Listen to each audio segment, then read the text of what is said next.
So as a rideshare driver, how much does our acceptance rate matter? Does it matter at all? Can we still make money if our acceptance rate is almost nothing? Well, let's find out.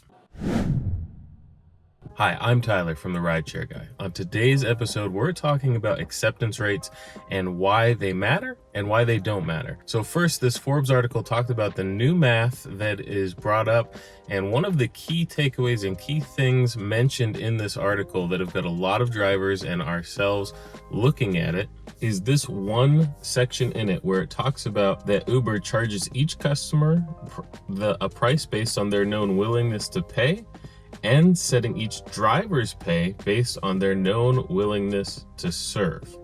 And so this is really one of Uber's new key takeaways and something that they're looking at.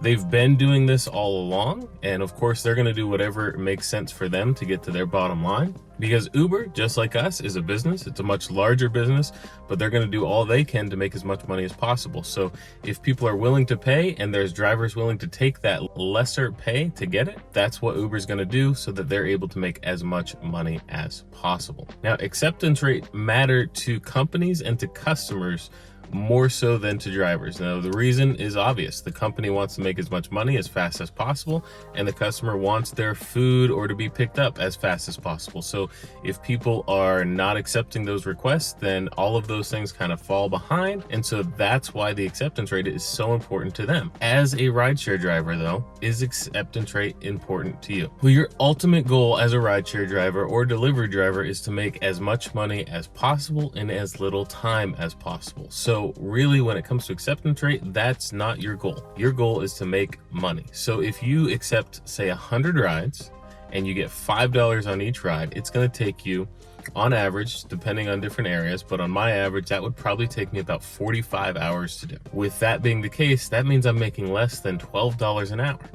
But if I only accept rides that make me $10, I can make with 50 rides the same amount that I would make, and it's going to take me half the time, so about 22 and a half hours, increasing my pay to over $22 an hour.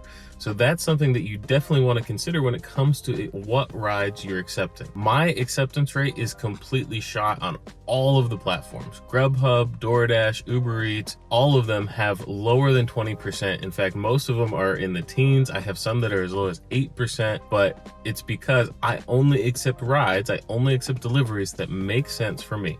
I know that on average, I am able to deliver 2.2 deliveries per hour. So I just round that down to 2, and I know I want to make a minimum of $20 an hour, which means if I'm only going to be able to get 2 deliveries per hour, that each of those has to be at least $10 an hour for me to reach that $20 per hour. In addition to that, I need to make sure that it makes sense per mile. So if I make $20 per hour and in that hour I drove 30 miles, it doesn't make sense for me. I want to make at least $1 per mile. I typically make more than that. I typically make between $1 and $2 per mile that I drive, but my minimum that I'm willing to accept is $1 per mile. So if I get an order that's $10 and 10 miles, I'll take it. I won't be happy, but I will take it. But my goal is to try to get into that 4 to 5 mile per $10. So then I'm getting that $2 per mile that I'd like to be at. But again, my minimum is $1 per mile, and this has worked out for me since starting to do this, since starting to accept a lot less, only based on the amount of money it's going to make me. My acceptance rate has gone significantly down, between some of them as low as 8% and up to 22%. But the amount of money that I've made has gone significantly up. So before, I was making on average between $14 and about $18 was the max that I was making. Accepting less orders has now made it so that I typically make $22 to $25 per hour while driving. And the least that I've made thus far since I've started doing this is about $19 an hour. So the amount that I've made has significantly gone up, and the amount of my acceptance rate has gone down. But it doesn't matter. It doesn't matter to me, because my goal at the end of the day is to make as much money as possible, as fast as possible. So if my hourly rate is going up and my per mile rate still stays the same or even gets better, then I'm in great shape. Now, all drivers really should try this and start cherry picking their orders. It can definitely be a little scary at first. I got my wife to finally start doing it. She loved how high her acceptance rate was. But when she started doing it, the amount of money she made went up. It can be very scary at first when you start, but as you get used to it, you lose that fear of that acceptance rate and your money increases. And worst case scenario, if you do it for a while and the anxiety of not accepting them gets too much and you want to go back to accepting all of them, that's fine. It's your business. You can do what you want to do. I think that when you start it and you start making all that extra money, that you're going to continue to do it forever. Now, why some people are concerned about acceptance rate is because the companies really make it seem like you have to have a high acceptance rate in order to continue to get orders, or at least to get good orders. So they used to actually deactivate you if your acceptance rate was too low with some of these apps, but after a lawsuit and all that, they no longer do that. But they have these added benefits that you get if your acceptance rate is high enough. So you have Uber Pro or Lyft Rewards or any of these programs, and a lot of them as riders are based off of your acceptance rate. Now, I recently found out, because my wife only does Uber Eats, that the Uber Eats delivery drivers, they don't actually have an acceptance rate in there currently. So that's not one of the criteria for them to get the Uber Pro. As a rideshare driver, though, that is a criteria for you to get the Uber Pro benefits or the gold benefits or diamond or platinum, any of those, is to have that high acceptance rate. And if that's important to you, then you definitely should keep that acceptance rate up. But look at those benefits and see if there's other places you can get them. One of them is the Upside. We at the RideShare Guy, we have the Upside app that you can use that you get from Uber or Lyft.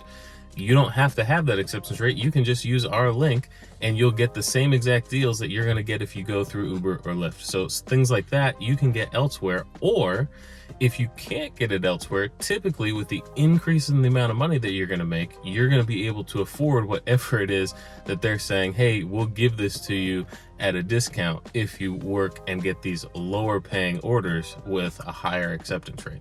So a lot of times it's not worth it, but it might be for you. You may consider something worth it that's on that list in order to keep your acceptance rate up.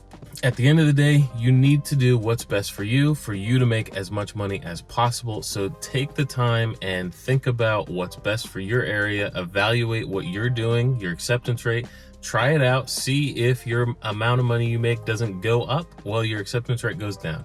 If you're hesitant to do it, that's fine, you don't have to. But this is a great way to increase your money for doing the same work, but doing it a lot smarter. So let us know in the comments below, have you started to see a decrease in your acceptance? And with that, did you see an increase in how much money you're making? Maybe you're still a little hesitant. What are some of your fears? Let us know in the comments and we'll help you out. We read every single comment. If you found this video helpful, please give us a thumbs up. It really helps us out, and subscribe to the channel because there's new stuff that comes out every single week. And until next time, stay safe out there, everyone.